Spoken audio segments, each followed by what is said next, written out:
Hello दोस्तों, आज हम डिस्कस करने वाले हैं ग्लाइकोलिसिस। ग्लाइकोलिसिस क्या होती है?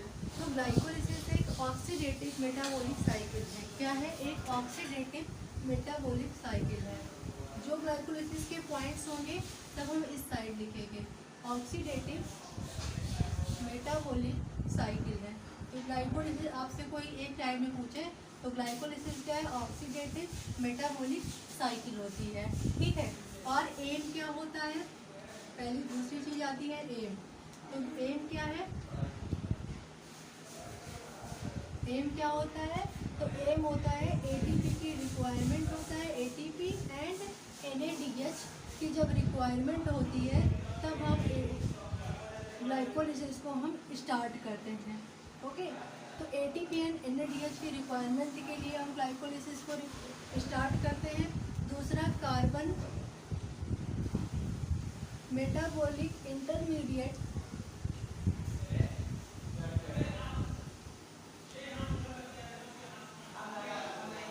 मेटाबॉलिक इंटरमीडिएट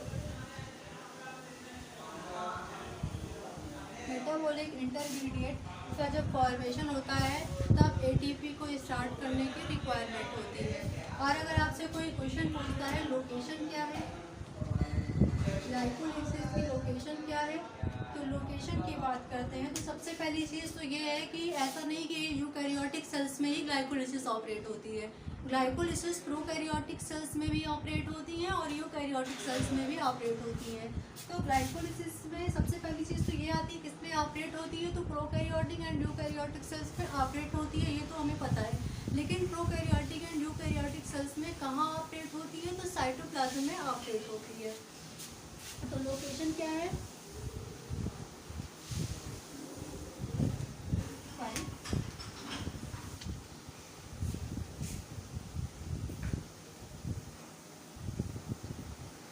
प्रोकैरियोटिक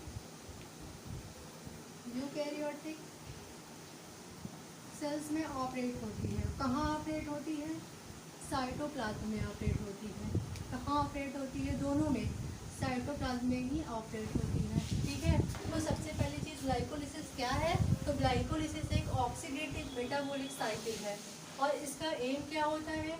जब बॉडी में एटीपी एंड एनएडीएच की रिक्वायरमेंट होती है तब ग्लाइकोलिसिस को स्टार्ट करने की ज़रूरत होती है। दूसरा, जब किसी भी मेटाबॉलिक इंटरमीडिएट की डिफिशियंसी हो जाती है तब ग्लाइकोलिसिस को स्टार्ट करने की ज़रूरत होती है। लोकेशन की मैंने बात किया तो लोकेशन में सबसे पहले ये कहाँ किस में पाया जाता है, तो जितनी भी प्रोकैरियोटिक सेल्स होती हैं, यूकैरियोटिक सेल्स होती हैं, दोनों के साइटोप्लाज्म में ये पाया जाता है। दोनों के साइटोप्लाज्म में ग्लाइकोलिसिस रन होती है। ओके। तो ये आपका हो गया इंफॉर्मेशन। ठीक है। आई होप आप समझ गए होंगे इसको। ठीक है। देन अब हम स्टार्ट करते हैं ग्लाइकोलिसिस साइकिल। ठीक है।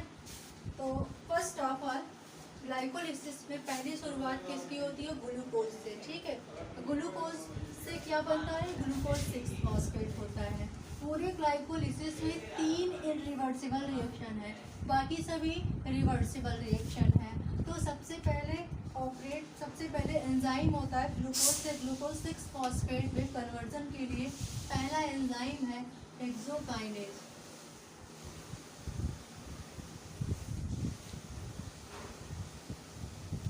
और इसमें एक एटीपी की ज़रूरत होती है। एटीपी कंज्यूम होता है। ATP plus pi. Okay. ATP plus pi इसकी रिक्वायरमेंट होती है।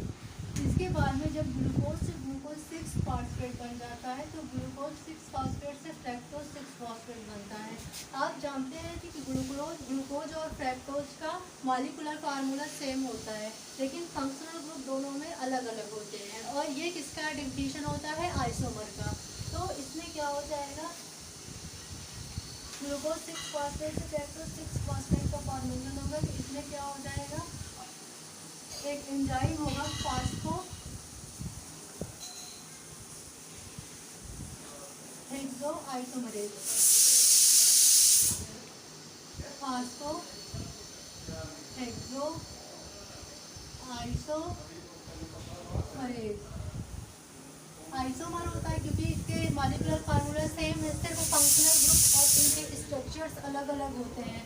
तो क्या हो गया कि आइसोमर्स हो गए एक दूसरे में, और 6 है तो हेक्सा, और इसमें फॉस्फेट ग्रुप लगा है तो फॉस्फेट, तो फास्फो हेक्सो आइसोमरेज हो जाएगा। फिर टेट्रो 6 फॉस्फेट से टेट्रो 16 बाई फॉस्फेट, इसमें क्या होगा फास्फो, इसमें भी फॉस्फेट लगा है तो फास्फो ट्रैक्टो काइनेज, फास्फो ट्रैक्टो काइनेज, ठीक है, फास्फो ट्रैक्टो काइनेज हो जाएगा। इसके बाद में यहाँ पर एक एंजाइम है एल्डोलेज,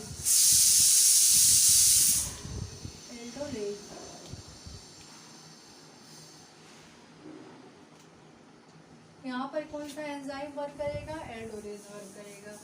इसके बाद में यहाँ पर भी एक ATP and ADP plus pi, इसमें भी एक एटीपी का कंजप्शन होगा। इसके बाद में इसमें कौन सा एंजाइम पार्टिसिपेट करेगा, एल्डोलेज एंजाइम पार्टिसिपेट करेगा। जब यहाँ तक हम पहुँच जाएंगे टेट्रोज 16 बाईफॉस्फेट तक, तो यहाँ से टू बार ये रिएक्शन जो है डिवाइड कर जाएगी। यहाँ पर एक बार ग्लिसरॉल्डिहाइड 3 फॉस्फेट से 1,3 बाईफॉस्फेट, मतलब जैसा यहाँ पर रिएक्शन है वैसा ही सेम वहाँ पर यहाँ पर भी इतने ही स्टेप ऑपरेट होंगे। तो हम इसको बना नहीं रहे हैं, और आप समझ जाइएगा कि जितने स्टेप यहाँ पर ऑपरेट हुए हैं इतने ही स्टेप यहाँ पर भी ऑपरेट होंगे। फिर डायरेक्ट हम एक साइड का बना रहे हैं, दूसरे साइड आप बना लीजिएगा, वैसे ही आप समझ जाइएगा। फिर डाईहाइड्रोक्सी एसीटोन 3 फॉस्फेट, यहाँ पर रिक्वायरमेंट होती है ट्राइओज आइसोमेरेज की। किसकी रिक्वायरमेंट होती है, तो ट्राइओज आइसोमेरेज, ट्राइओज आइसोमेरेज की रिक्वायरमेंट होती है। यहाँ पर ग्लिसरॉल्डिहाइड 3 फॉस्फेट है, तो यहाँ पर एक NAD प्लस कन्वर्ट होता है NADH में, और यहाँ पर एंजाइम होता है glyceraldehyde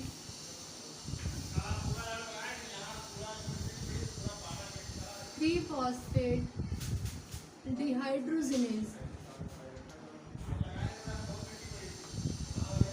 glyceraldehyde 3 phosphate dehydrogenase, okay. फिर इसके बाद में यहाँ पर रिक्वायरमेंट होती है फॉस्फोग्लिसरेट काइनेज, फॉस्फोग्लिसरेट काइनेज, यहाँ पर भी रिक्वायरमेंट होती है फॉस्फोग्लिसरोम्यूटेज,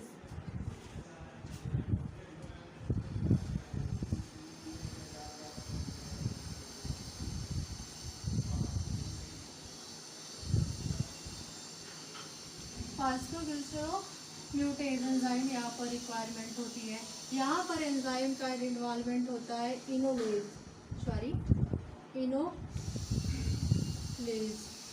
इनोलेज एंजाइम यहाँ पर रिक्वायरमेंट होता है।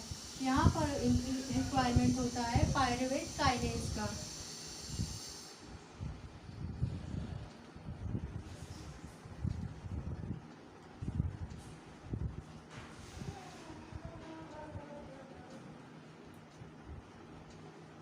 पायरुवेट काइनेज का रिक्वायरमेंट होता है, और यहाँ पर एक ATP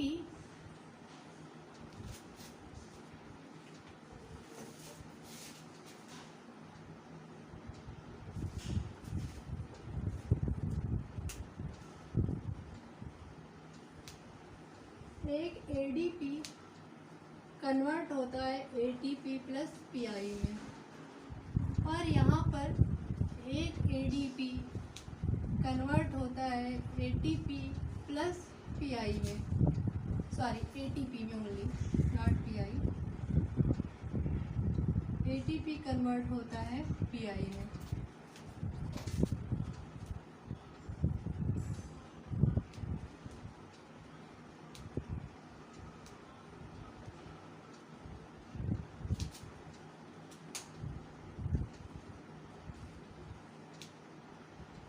ADP plus pi convert होता है एटीपी में।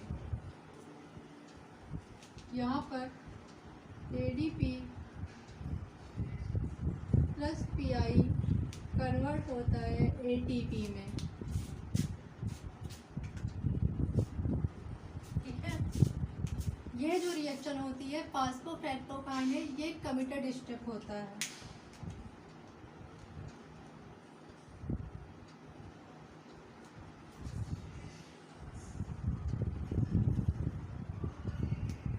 ऐसा होता है, कमिटेड स्टेप होता है।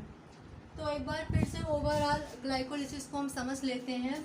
सबसे पहले ग्लूकोज लिया, ग्लूकोज से बनाया ग्लूकोज 6 फॉस्फेट, एंजाइम हेक्सोकाइनेज, और इसमें एक एटीपी कंज्यूम हुआ है। फिर ग्लूकोज 6 फॉस्फेट से फ्रैक्टोज 6 फॉस्फेट, ये दोनों आपस में क्या है, आइसोमर है। क्यों? क्योंकि इसका मॉलिक्यूलर फार्मूला सेम होता है और स्ट्रक्चरल कॉन्फ़िगरेशन अलग अलग होता है, इसलिए इसको हम आइसोमर कहते हैं। तो फॉस्फेट लगा है तो फास्फो हेक्सो, 6 कार्बन की शुगर है तो फास्फो 6 को क्या कहते हैं, hexo, phospho hexo isomerase enzyme. Enzyme को आपको रटना नहीं है, एंजाइम को आपको समझना है, क्योंकि आप रटोगे तो रटते रह जाओगे, 2-3 दिन याद रहेगा, इसके बाद आप भूल जाएंगे। तो ये बेटर ये होगा कि आप समझ लीजिए, इसको समझ लेंगे तो आप कभी भी आपसे पूछा जाए तो आप उसका आंसर दे पाएंगे। तो ग्लूकोज 6 फॉस्फेट से फ्रैक्टोज 6 फॉस्फेट बनाया। ठीक है, फ्रैक्टोज 6 फॉस्फेट में फिर से एटीपी कंज्यूम हुई है और ये फ्रैक्टोज 6 फॉस्फेट कन्वर्ट हुआ है फ्रैक्टोज 1,6 बाई फॉस्फेट में। एंजाइम लगा है फास्फोफ्रैक्टोकाइनेज। क्यों? क्योंकि फ्रैक्टोज का लिख रहे हैं और इसमें पहले देखो 6 कार्बन पे शुगर लगा था, अब यहाँ पर फर्स्ट पोजीशन पे एंड 6 पोजीशन पे दोनों पे फास्फेट ग्रुप को ऐड कर रहे हैं, इसीलिए इसको कह रहे हैं हम फास्फोफ्रैक्टोकाइनेज, और इसको कह रहे हैं फ्रैक्टोज 1,6, यानी फर्स्ट कार्बन पे फास्फेट ग्रुप ऐड हुआ है, 6 कार्बन पे फास्फेट ग्रुप ऐड हुआ है, इसलिए इसको कह रहे हैं फ्रैक्टोज 1,6। 2 फास्फेट ऐड किया है तो फ्रैक्टोज 1,6 बाई फॉस्फेट। फिर फ्रैक्टोज 1,6 बाई फॉस्फेट में एक एल्डोलेज एंजाइम आता है, इसको कौन कमिट किया है, फास्फोफ्रैक्टोकाइनेज, और ये एल्डोलेज एंजाइम आता है। एल्डोलेज एंजाइम इस फ्रैक्टोज 1,6 बाई फॉस्फेट को कन्वर्ट कर देता है ग्लिसरॉल्डिहाइड 3 फॉस्फेट में और डाईहाइड्रोक्सी एसीटोन 3 फॉस्फेट में। ग्लिसरॉल्डिहाइड 3 फॉस्फेट 3 कार्बन शुगर है और इसके बाद में डाईहाइड्रोक्सी एसीटोन 2 कार्बन शुगर है। फिर डाईहाइड्रोक्सी एसीटोन 3 फॉस्फेट को कन्वर्ट करते हैं ग्लिसरॉल्डिहाइड 3 फॉस्फेट में। एंजाइम यूज करते हैं टाइरोज आइसोमेरेज। ग्लिसरॉल्डिहाइड 3 फॉस्फेट को कन्वर्ट करते हैं 1,3 बाई फास्फोग्लिसरेट और एंजाइम यूज करते हैं ग्लिसरॉल्डिहाइड 3 फॉस्फेट डिहाइड्रोजिनेज, और इसमें एक NAD प्लस कन्वर्ट हो जाता है NADH में। फिर 1,3 बाई फास्फोग्लिसरेट को कन्वर्ट करते हैं 3 फास्फोग्लिसरेट में और इसमें एक एंजाइम यूज होता है फास्फोग्लिसरेट काइनेज। फिर इसमें ADP प्लस PI, यानी A के ADP से ATP, क्योंकि मुझे बनाना क्या है, ATP बनाना है, तो ADP प्लस PI को कन्वर्ट कर देते हैं ATP में। फिर 3 फास्फोग्लिसरेट से 2 फास्फोग्लिसरेट बनाते हैं, एंजाइम का नाम फास्फोग्लिसरोम्यूटेज। म्यूटेज क्या होता है कि जब किसी कंपाउंड सेम हो और उनका जो फास्फोराइलेशन हुआ है सेम कंपाउंड पे अलग अलग पोजीशन पे फास्फोराइलेशन हो रहा है, तो उसको हम क्या कहते हैं, म्यूटेज कहते हैं। मतलब कंपाउंड सेम है, देखो यहाँ पर भी फास्फोग्लिसरेट लिखा है, यहाँ पर भी फास्फोग्लिसरेट लिखा है, यहाँ पर 3rd पोजीशन पे फास्फोराइलेशन हुआ है, यहाँ पर 2nd पोजीशन पे फास्फोराइलेशन हुआ है, तो कंपाउंड तो सेम है, सिर्फ फास्फोराइलेशन की पोजीशन चेंज किया गया है। ऐसी कंडीशन को हम एंजाइम को नाम देते हैं म्यूटेज, इसीलिए हम इसको लिख रहे हैं फास्फोग्लिसरेट लिखा है तो फास्फोग्लिसरेट से फिर वही बना रहे हैं, तो फास्फोग्लिसरोम्यूटेज। क्यों म्यूटेज आया, आई होप आप समझ गए होंगे। इसके बाद ये 2 फास्फोग्लिसरेट को फास्फोइनॉल पाइरूवेट में कन्वर्ट कर दिया जाता है in the presence of enolase enzyme. फिर फास्फोइनाल पायरुवेट को पायरुवेट में कन्वर्ट कर देते हैं in the presence of pyruvate kinase. इसमें एक एडीपी प्लस पीआई एक एटीपी में कन्वर्ट हो जाता है। अब ओवरऑल रिएक्शन देखते हैं। देखो, जब फर्स्ट रिएक्शन में देखा मैंने, इस पूरे यहाँ से लेके ग्लूकोज से लेकर के ग्लिसरॉल्डिहाइड 3-फॉस्फेट, ये फेज होती है प्रिपरेटरी फेज। फिर ग्लिसरॉल्डिहाइड 3-फॉस्फेट से पायरुवेट, ये इतनी फेज होती है पे ऑफ फेज। ठीक है, तो ग्लाइकोलिसिस को दो फेज में डिवाइड कर देते हैं, दो प्रावस्था में डिवाइड कर देते हैं, जिसको हम कहते हैं फर्स्ट फेज यानी ग्लूकोज से लेके ग्लिसरॉल्डिहाइड 3-फॉस्फेट। या फिर इधर देखते हैं ग्लूकोज से लेके ग्लिसरॉल्डिहाइड 3-फॉस्फेट, ये होता है प्रिपरेटरी फेज। ग्लिसरॉल्डिहाइड 3-फॉस्फेट से पायरुवेट फॉर्मेशन, ये होता है पे ऑफ फेज। ओके, तो प्रिपरेटरी फेज में क्या होता है कि दो एटीपी का कंजप्शन हुआ है। आप देख रहे हो एटीपी से कन्वर्ट हुआ है एडीपी प्लस पीआई, दो एटीपी का कंजप्शन हुआ है। और ये जो पे ऑफ फेज है, इसमें दो एटीपी का नेट गेन हुआ है। तो नेट गेन कितने का हुआ? 2 एटीपी का हुआ और 1 NADH का फॉर्मेशन हुआ है। तो ये रही आपकी पूरी ग्लाइकोलिसिस, जो कि नीट एग्ज़ाम एंड अदर जो बच्चे 11-12 में पढ़ रहे होंगे उनके लिए ये जो ग्लाइकोलिसिस है बहुत इंपॉर्टेंट है। इनफैक्ट आप बड़ी क्लासेस में भी जाएंगे, BSc MSc एंड किसी कंपटीशन की नेट JRF जैसे एग्ज़ाम की तैयारी कर रहे हैं तो उसमें भी मेटाबॉलिज्म हम जब पढ़ते हैं तब उसमें ग्लाइकोलिसिस को हम पढ़ते हैं, और ये हर एग्ज़ाम में पूछा जाने वाला टॉपिक है ग्लाइकोलिसिस। इसीलिए मैंने सोचा कि मैं आपको बता देती हूँ। आप लोग हमारा लेक्चर्स तो देखते हैं, लेकिन आप लोग ना लाइक करते हैं ना सब्सक्राइब करते हैं। मैं देखती हूँ व्यूज़ बहुत जाते हैं, 400-500 इतने व्यूज़ चले जाते हैं, लेकिन मैं देखती हूँ कोई सब्सक्राइब और लाइक नहीं करता है। तो आप लोगों से रिक्वेस्ट है कि आप हमारे चैनल को लाइक करें, सब्सक्राइब करें, इससे हमको मोटिवेशन मिलेगा और हम आपके पास ऐसे वीडियोस हमेशा लाते रहेंगे जो आपकी स्टडी के लिए हेल्पफुल रहेगा। आपको जिस कंपटीशन की आप तैयारी कर रहे हो साइंस स्ट्रीम से, वो हमको बताइए। जिस पे आपको लेक्चर चाहिए, जिस टॉपिक पे लेक्चर चाहिए, वो आप मुझे बताइए, मैं वो लेक्चर ज़रूर अपडेट करूँगी। Thank you so much, bye bye, take care.